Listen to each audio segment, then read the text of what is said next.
From Hollywood, it's time now for... Johnny Dollar. Pat McCracken, Johnny, Universal Adjustment Bureau. Well, hi, Pat. What's new? I've got a problem. This is new?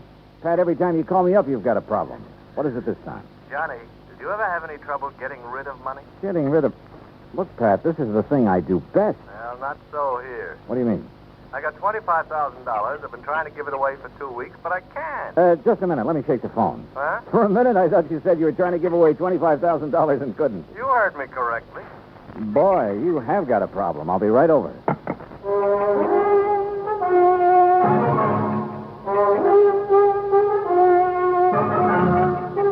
Bob Bailey in the exciting adventures of the man with the action-packed expense account. America's fabulous freelance insurance investigator. Yours truly, Johnny Dollar.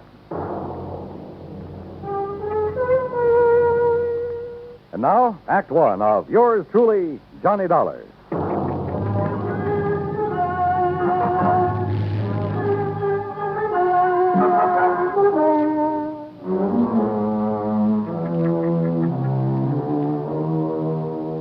Expense account submitted by Special Investigator Johnny Dollar to the Home Office, Universal Adjustment Bureau, Hartford, Connecticut. Following is an account of expenses incurred during my investigation of the Shy Beneficiary Matter.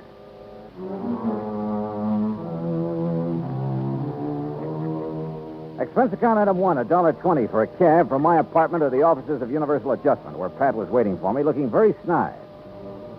Oh, this is a real twist, Johnny. Usually beneficiaries are beating down my door to collect.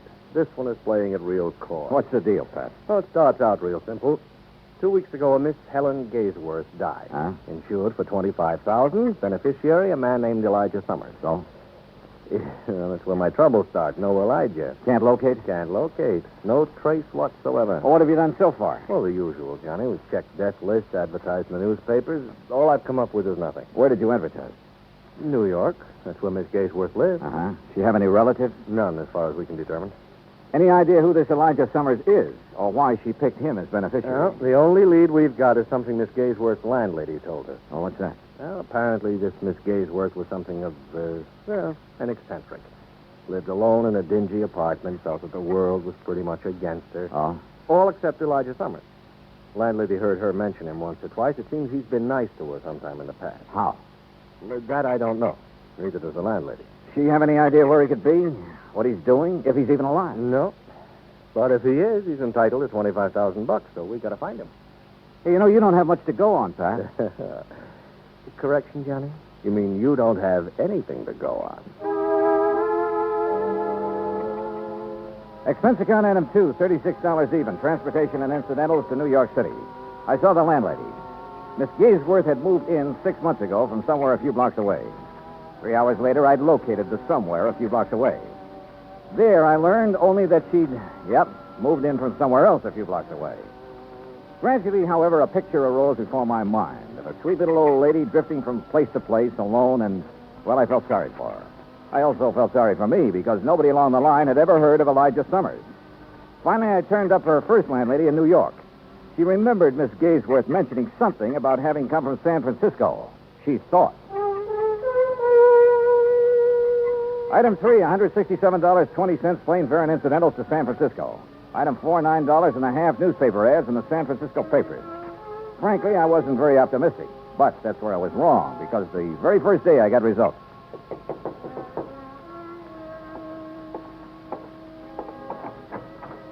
The results, incidentally, were blonde with brown eyes. Mr. Dollar? Yeah. I'm Janet Blake. May I come in? Oh, sure. Thank you. What can I do for you, Miss Blake? You're the one who ran the ad about Elijah Summers. Yeah, that's right. Has he answered it? Not yet. Do you have any idea where he is? No, none at all. That's why I advertised. Look, are you related to Mr. Summers? No. I'm a friend of his. Well, have you any idea where he might be, Miss Blake? Have you ever heard of a little town called South Fork, California? No. It's on the Yuba River, up in the Sierras, in what used to be some of the gold rush country. You think Elijah Summers might be up there? Maybe. What makes you think so? Just call it a hunch, Mr. Dollar. Just a hunch.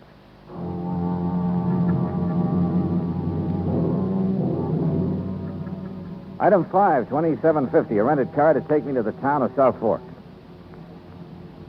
There was just enough inhabitants to keep it from being called a ghost town, a collection of ramshackle buildings at a fork in the river hemmed in all around by the mountain ranges. I looked up the local law, a big, beefy, slow-talking deputy sheriff named Rollins. Elijah Summers? Yeah, that's right. I'm looking for him. Well, who's I? My name's Dollar, Johnny Dollar, insurance investigator. Looking for Elijah Summers, huh? That's the general idea, yeah. Well, good luck, Dollar. What do you mean? I'll tell you. You find Elijah, you let me know, huh? Okay. Why? He's wanted for murder. Act two of yours truly, Johnny Dollar, in a moment. Our flag now numbers 50 stars, and behind each star there stands yet another flag, representing one of the 50 states. Rhode Island's state flag is white with an anchor, first used as a colony symbol in 1647. The motto Hope was added in 1664, when the government was organized under a charter from King Charles II. A circle of 13 gold stars were added for the original 13 colonies. This is the flag of a unique colony and state, which carried out a most noble experiment in freedom.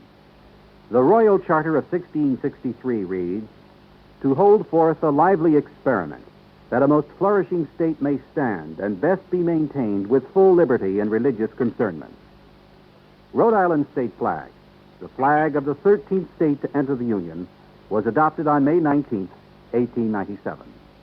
And now, Act two of yours truly, Johnny Dollar, and the Shy Beneficiary Matter.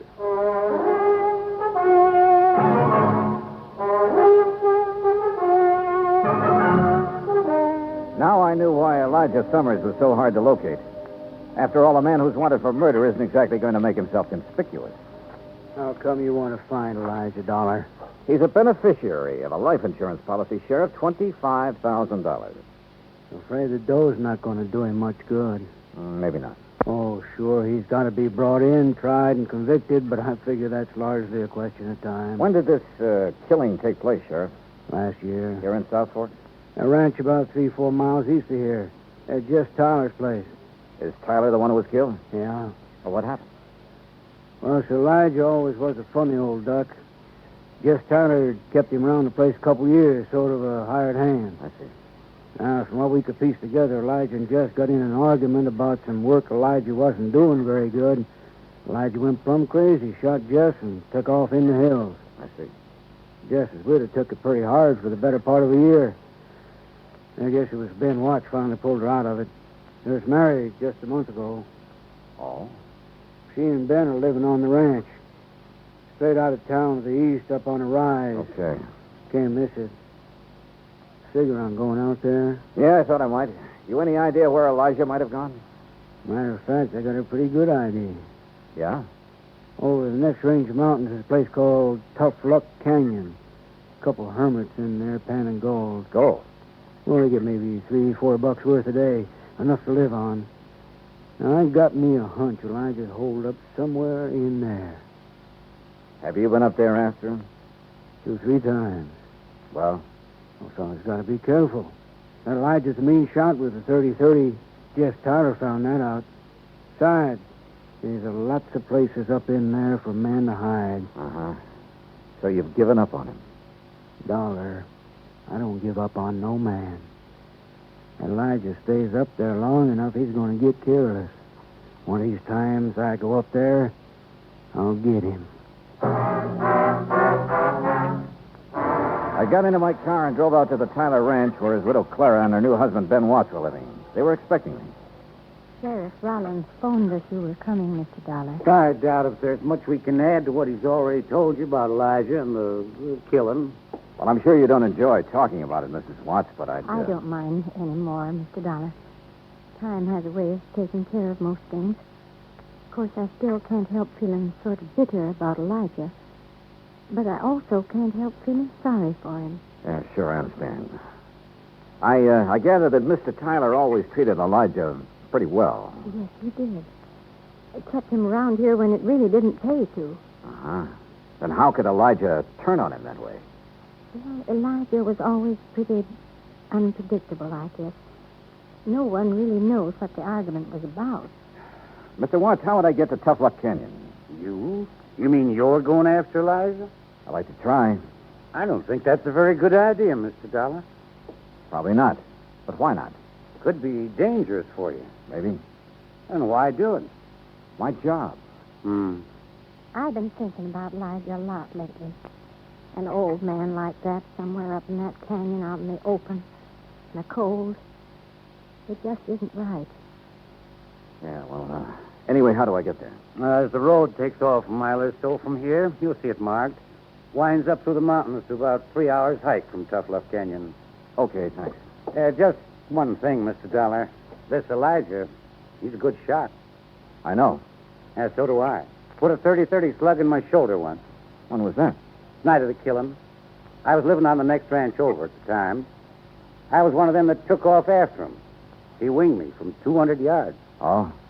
I tell you for a fact, Mr. Dollar, he can shoot fast, he can shoot straight.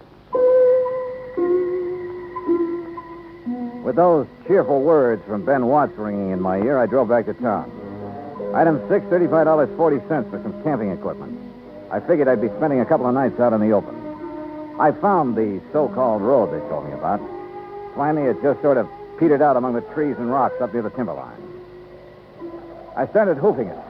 3 hours later, I was over the ridge and working my way down the western slope of Tough Luck Canyon. Suddenly, I stopped. Yeah, somebody was trailing me. I crouched behind some brush and waited. Then I lunged. Hey, wait a minute. You're the girl who answered my ad about Elijah in San Francisco. Mr. Dollar. Janet. Janet Blake, isn't it? Oh, I'm afraid I lied to you about my name, Mr. Dollar. It's really Janet Tyler. Tyler. Just Tyler, the man Elijah killed. He was my father. Well, what are you doing here? Decide to take the law into your own hands, maybe? You don't understand. I don't want to harm Elijah, but he must be found and brought back. Well, I'm with you there. Then stay with me, because I think I can lead you to him.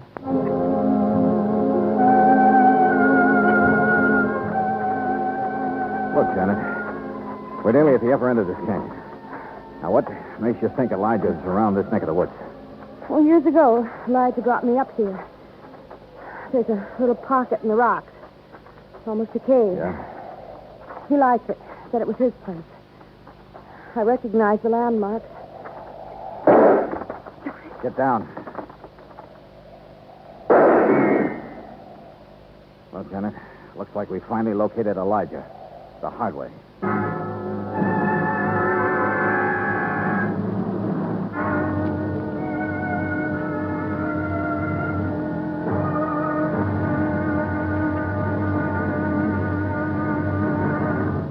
Act 3 of yours truly, Johnny Dollar, in a moment. It is a very well-known fact that symbols are important to men everywhere. Whether they be symbols of country, religion, or honor, they're a cherished part of the culture and tradition of all peoples. As in almost all countries of the world, the people of Spain are very religious. And in the Spanish town of Vendrell, the people were having difficulty with a symbol. A 300-pound angel sitting on top of a 150-foot church steeple. The angel had been there since 1784 and needed repairs to keep it from falling down on the heads of the parishioners. But 150 feet is a long way up, and 300 pounds are a lot of weight to bring down. Now, there was a great deal of head-scratching over the problem until someone casually mentioned the problem to someone else who happened to be stationed at the United States Air Force Base in Zaragoza, Spain. It wasn't long before visions of a helicopter came to mind. Because Americans like to help other people everywhere, the Air Force whirlybird lifted the angel from the church steeple, brought it down for repairs, and later returned it to its perch. So grateful were the people of Vendrell for this act of friendly cooperation that they held a mass celebration of American Day to show their appreciation. Television and newsreels carried the story of kindness. So did the newspapers and magazines throughout Spain. This gesture on the part of the United States Air Force created a new symbol, a symbol of friendship and understanding. It became a symbol of freedom, the right of all men everywhere. And now, Act 3 of yours truly, Johnny Dollar, and the Shy Beneficiary Matter.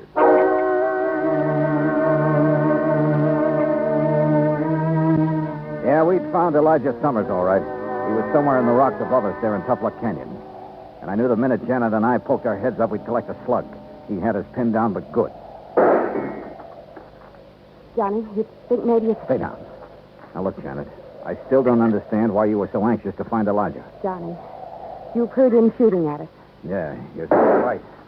What kind of shots do they sound like? Rifle. Matter of fact, a small caliber rifle. A 22, maybe? Like this? Where'd you get that 22 slug? This came from Elijah's gun the night my father was killed. But he was killed. Hey, wait a minute. That's why I want to talk to Elijah. That's a good idea, and so do I, but how? I think you'll still remember my voice. Let me try. Okay, but be careful. Elijah? Elijah? Who's that? Johnny. Yeah, go on. It's Janet, Elijah. Janet Tyler. Miss Janet? That's right. Who's that with... Dollar, Elijah. Johnny Dollar. I want to talk to you. I'm your friend. I know you don't. Please, Elijah, he's telling you the truth. We don't want to hurt you, but we must talk to you. That's the truth, Miss Janet. Yes, you know I've never lied to you. You there. Dollar. You got a gun? Yes. Toss it out in the open where I can see it.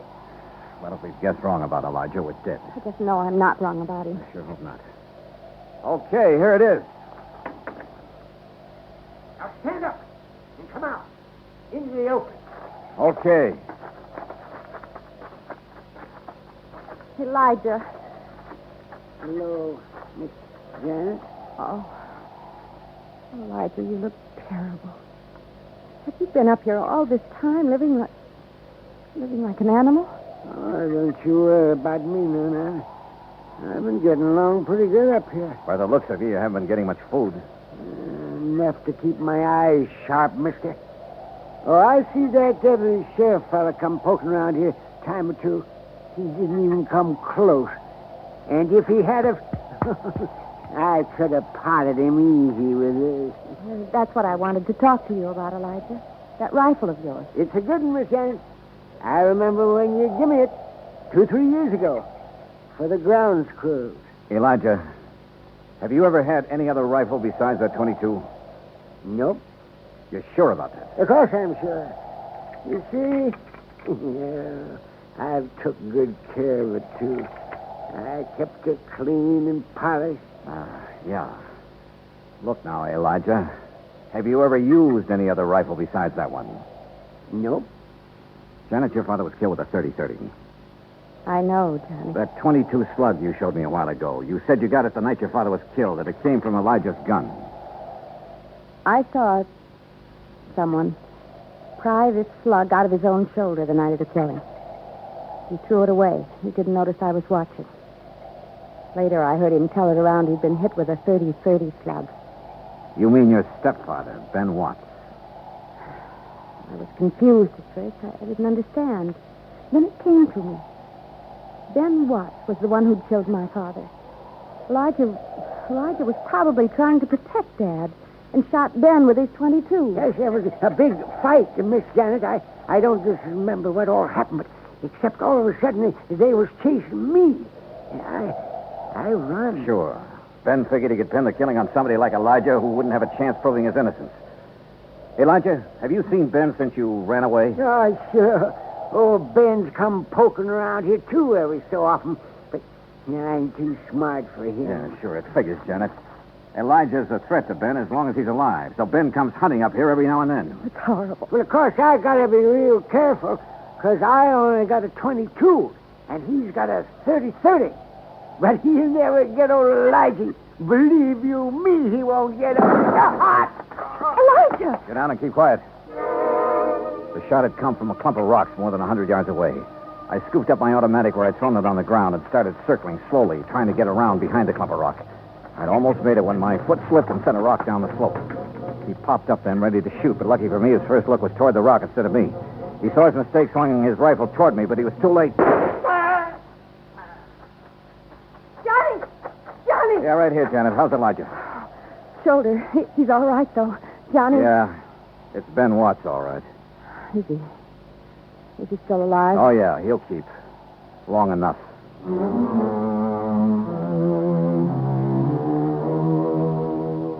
Expense account total, $410 even. Remarks? Well, I turned Ben Watts over to the local law. And I helped old Elijah fill out his claim for the $25,000 insurance money Miss Gaysworth had left him. It ought to keep him real comfortable for the rest of his life. You know, Pat, once in a while I get the feeling that this job of mine is worthwhile after all. Yours truly, Johnny Dollar.